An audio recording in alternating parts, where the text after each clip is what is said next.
Hey everybody, welcome back to my YouTube channel, formerly Julie's Weight Loss Journey, and now this is the Fasting Pharmacist Weight Loss Journey.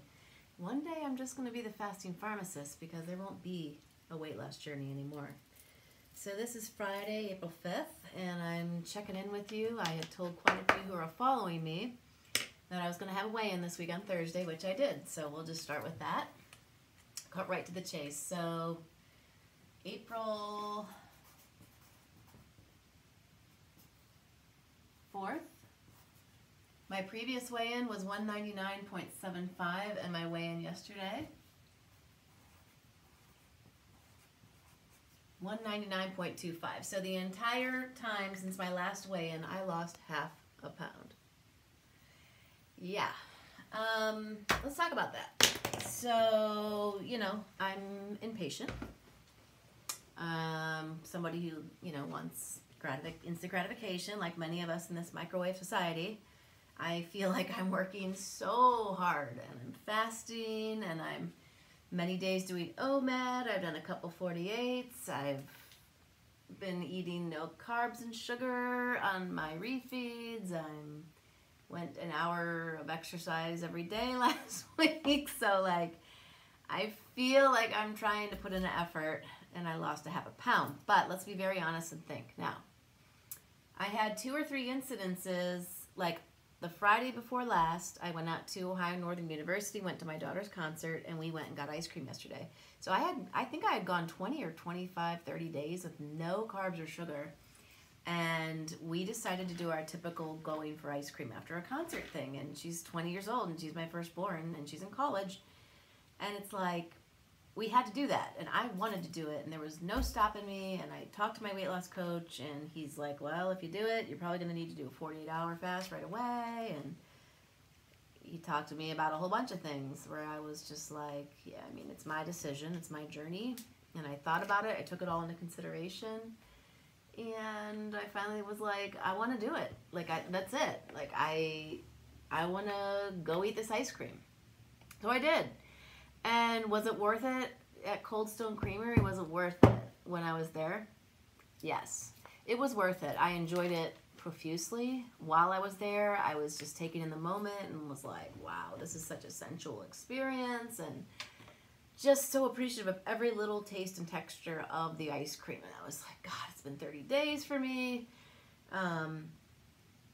So I enjoyed every minute of it, and yes, it was worth it. And Corey was smart enough, my coach Corey, channel Always 100, by the way, he said, you're probably not going to want to weigh in because the whole blah, blah, blah, blah, blah about, it's like a 4-to-1 ratio of 1 gram of carb as 4 grams of water. It's like this huge amount of water retention if you have carbs. So if you're doing great and then you just go and eat carbs because you screw up or whatever, you're going to gain a lot of water weight from carbs or sugars.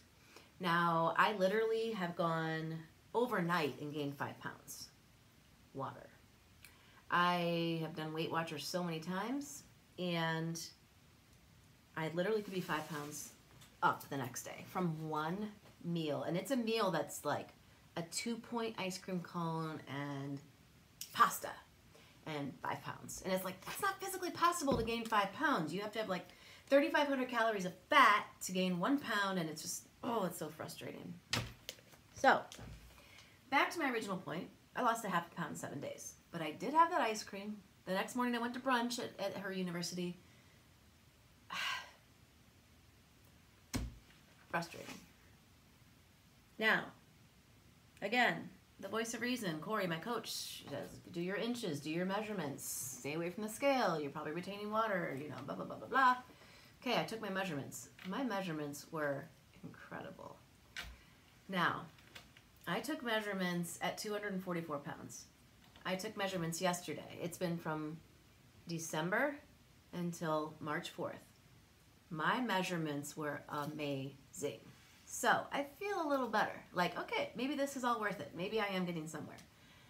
My measurements and number of inches lost on every area of body I can measure. I'm talking neck, bust, under boob, belly, spare tire, belly button -4 inches down, hips, buttock, thigh, calf. I mean, the only thing I didn't measure is my ankle or my fingers and wrists. It's like I measured every part of my body I can measure.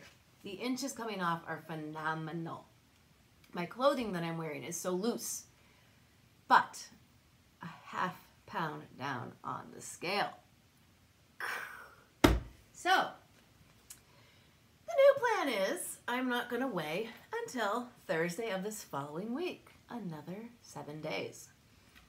And I will let you guys know. Thank you for who's following, for liking, subscribing, sharing, whatever. Thank you. I mean, I'm hoping to help somebody. It's helping me stay accountable. It is helping me to have a little bit of encouragement. But today's inspirational quote is going to be for today, and I want to read this to you. This is about the scale. Listen up. So the quote is from Bhagavad Gita, and it's on action alone be thy interest, never on its fruits. Why am I still obsessed with weight? I'm abstaining from sugar, and I'm fasting. I'm trying to work the steps, but I can't give up my scale. I'm terrified to stop the constant monitoring of my weight. What if I gain? How will I know if I don't weigh? The problem is, I'm trying to work this program without giving up control. And for those of you not in a program, you're trying to trust the process, but you're not giving up control. Is it possible?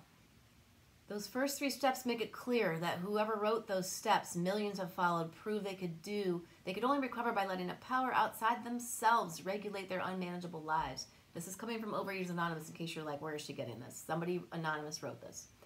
If I say I have faith in a higher power, I can take the next step and turn my weight over to that power.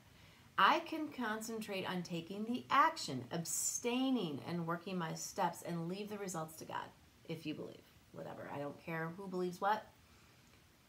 There are days where I don't know what I believe anymore. I lose trust and I lose faith a lot. My faith waxes and wanes in everything. My higher power, God, myself, other people, my faith falters a lot. My motivation and faith and trust waxes and wanes a lot. I understand all of it. I understand everybody.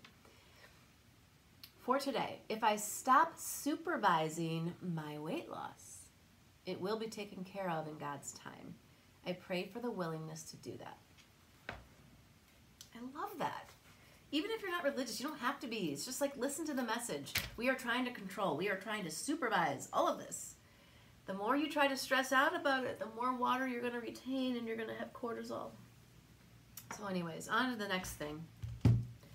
I want to do shout outs. I love the channel Sun-Kissed Keto. I meant to shout them out the other day. They've given me a shout. I'm not doing this because of that. I just love these ladies. These are 2 sisters.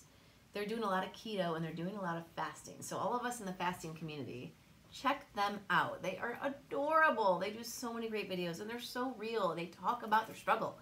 So I wrote down some notes from their video last night, and I want to share these with you because I just love these sisters. I have a sister. I wish she lived close because I would do a video with her if she'd let me. We have some fun times and we are different personalities, but we have some common grounds.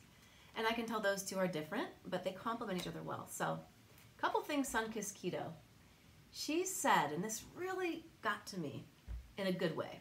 She said, I decided today that I'm not going to be angry. She said, I woke up. I decided I'm not going to be angry. She said, I'm going to be lost in love. She says, I just couldn't be upset with myself. Like beating herself up for not fasting or not fasting long enough or because she screwed up and ate real people food the other day and all that. She just said, I just couldn't be upset with myself. She wrote, I'm valuable, I'm loving, I'm caring. I'm not just a person trying to be thin. She's like, I just need to be in the moment. And these are actual quotes. I wrote down what she said. So I want to give a shout out. Sun-Kissed Keto. I hope one day we can talk on the phone or meet each other or like every single thing you guys say in all your videos. I relate where I'm like, yes. I watch it and I'm like, I'm going like this.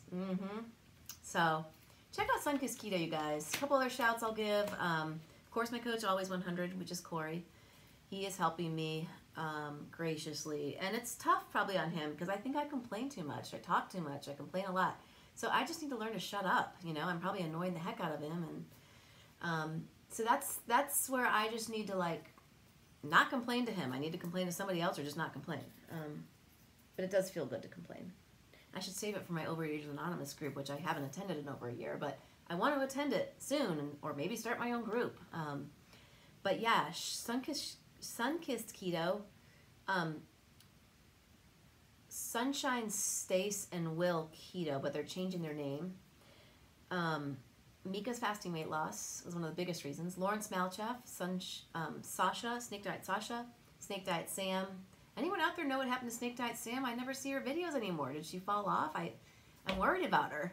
Of course, the Snake Diet. There are many, many videos of the Snake Diet channel that are very, very offensive, hurtful, and things like that. So only check it out if you just don't care about that. But if you're feeling sensitive, don't go to Snake Diet. It's really, really hurtful and offensive, and it's lately gotten really kind of disgusting. But some of his messages are great. That's all for today. I want to thank you for watching, for subscribing, and for being patient with me. I'm not weighing until Thursday. And I'm also starting photos for progress, pictures. And guys, I'm 199.25. I need to get to 180 pounds by July 15th for my Healthy Wage contest. And I need to lose 100 pounds total down from 244, for those of you who are new. I'm down to 199. So that's about 45 pounds. I need to get to 144 pounds for my 100-pound goal, which there's no time limit on that. So that's going to lower some stress there. But some of the people are like, just do it. Just fast it off, get it done, and then just maintain it. Like, you don't need to, like, mess around with this and take forever and suffer and all these things. So this is a learning process. For those of you out there, one day at a time. One day at a time. I mean, like, please. Just one day at a time. Take notes. Journal. Write things down. Look at books. Look at inspirational quotes. Get into the part of the emotional eating side. There are so many opinions out there as to why people are fat. It is 99% emotional and mental. Think about it, research it, find out more information. Knowledge is power, okay? Again, thanks for watching. Thanks for tuning in and following. You guys are so kind on your comments and helping me so much. I really, really appreciate it. Check out Sun-Kissed Keto. Seriously. Oh, and in case you needed this today, I love you.